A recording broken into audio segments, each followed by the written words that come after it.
Okay, so we're going to be exploring n8n now. All right, so first I want you to understand that n8n operates on the concept called the flow. So something like this would be something that you can construct, right? So each of the nodes, so the box are the nodes, okay? And you can see that they are connected by the arrow. So that means that there are some action that occurs in sequence, okay? And usually you can kind of notice that the first node has a different shape than the rest, right? The first node is called the trigger node. Trigger is when something starts, okay? So the software needs to know when something starts so that it can trigger the rest of the action. And when the trigger node, which has kind of like the rounded corner, starts, then it's going to perform the rest of the action sequentially. But then you can do some branching later on if you want. Okay, so you can come up with like really complex automations workflow, but this is a very basic one that you can try for now. All right, so let's go. I'm going to go to this guy right here, add, actually create workflow, maybe a more intuitive button. Okay, create workflow. Okay, and again, you're going to say add your first step, right? I'm going to add the first step, okay? And the very first thing you should always do is like trigger manually. So this is the one. If I click it here, you should be able to have this one in here, okay? So this one meaning that if you want to trigger any workflows in here, just click here.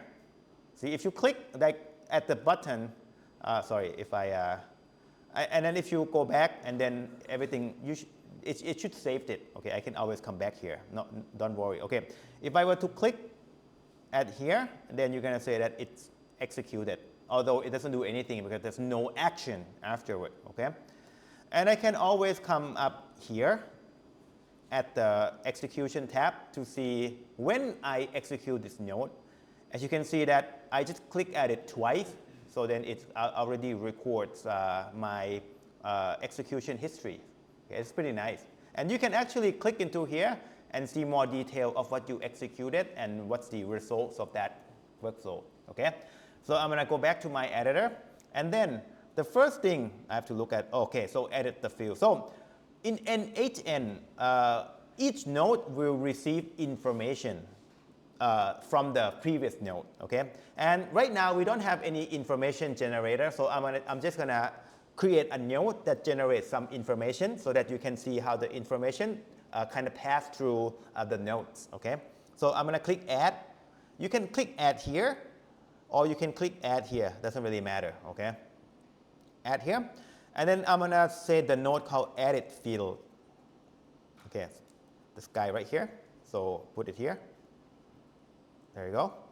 Okay, so right now. You can kind of click away, it's okay, right? And you can come back here, it doesn't really matter. It kind of remember, okay? So I'm going to click into that edit field, okay? So what I want to do is that I want to create some information here and then pass it to the node, to the next node, okay? So I'm going to click first. Usually what would happen is that some trigger node will actually send you some information, right? But right now we're creating things manually. That's why we're clicking add field right now. Normally, we're not going to be doing this because we should have some information to work with, but we're going to add some field, okay? And think about the field as if you're coming from Python, it will be dictionary. If you're coming from, I don't know, any other language, it will be like object. So we key and value pairs. So let's say title. Let's just do it with me first, okay? Let's do title, and let's say hello, okay? Do that, okay? And let's just try something real quick. So we're gonna execute it, okay? Let's try executing it to see what happened. There you go, right? You can see that this one, you can see that the output of that node, if it's running, it's going to give you this particular output which contains the pair, one pair with key, with title, and the value is called hello, okay? And you can look at this from different type of view. For example, JSON. This is something that we're going to be using in the future because behind the scene, everything is in JSON format. JSON format is called JavaScript Object Representation Format. I'll talk about it later, okay? Let's make more information. So I'm going to add more field right here, okay? Let's add something else. So now you can come up with your own. I'm going to use maybe quantity. So right now I'm kind of gearing toward the automation of like when you order something and then it kind of trigger stuff, say 10. And this one's going to be number. So you can see that you can change the data type, okay? So if I execute it again, I can see that now I'm sending two things, two pair of information. You can look at it from the JSON view, or you can look at it from the table field, like that. Wait, why is it like, oh, I have to execute it too. Oh, okay, yeah, I forgot. So title and quantity, okay, it's horizontal, okay. Okay, so let's add some more field. Let's say it's going to be is paid. I'm kind of visualizing when somebody orders something. I want ordered, title, and then quantity, and then if it's actually paid or not. So I'm going to do Boolean.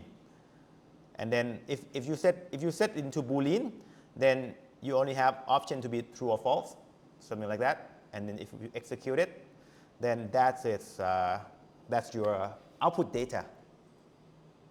Okay, so when you work with a more complex flow, you're going to be inspecting whatever comes in and whatever going out. Okay, so right now our node is outputting something, all right?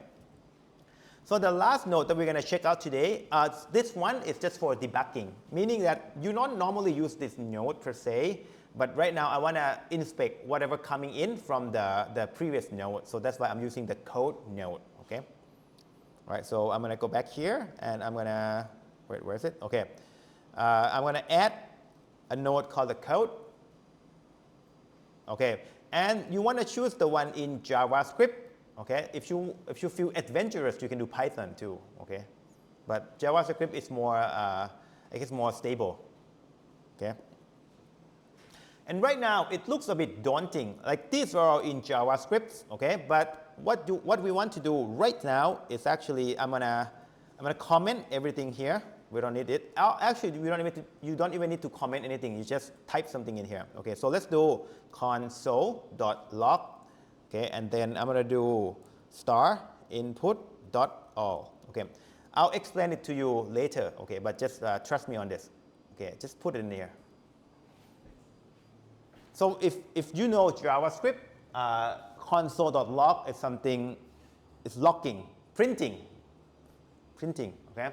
But then the $ input is a special variable pertaining to this particular software. It's the input from the other node, okay? And .all is to get all the input, okay? And so basically I want to inspect whatever coming in from the previous node, okay? All right, and right away you can see something like this, right here. This comes from the output from the previous node already. Is that cool? Like this program is particularly useful because right now, like it knows that whatever executing previously is actually outputting this thing, and this thing is actually what you just type in. So later on, we're gonna be able to modify it or just do something with the input and then just output it again. Okay, but right now we're just logging in. All right.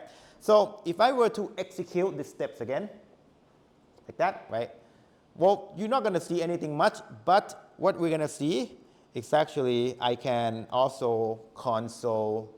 Oh, sorry. So there's many ways you can do, but when I want to do console log, I always go to tools and developer option. So this guy right here.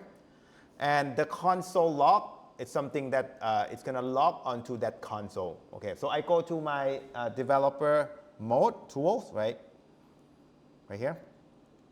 And then if I click at the console, that's where the output's going to be. So that's something that I use from time to time to debug my software. So I click at console, right?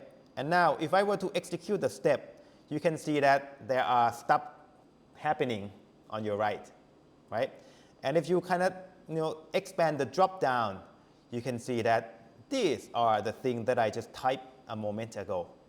Okay, so I mean, again, you can kind of see it from here too, but for me, when I write some JavaScript code, like console.log, it's actually my friend.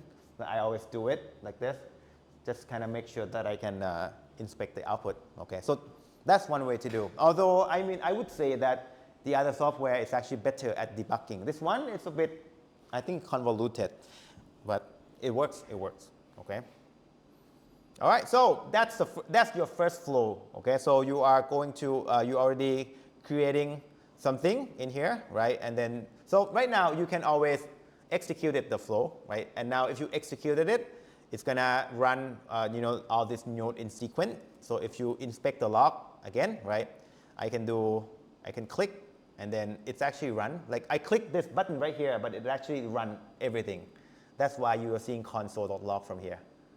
That's the basic of the flow, right? Okay. Okay, very good. This one is not that useful, but it's good to kind of save things. So before you go, you should save it, right? Or you can name it something else, like maybe basic, and then just save it. Okay, usually pretty good at automatically saving, so you should be fine. Are you done with it? Okay. Let me get your friends up to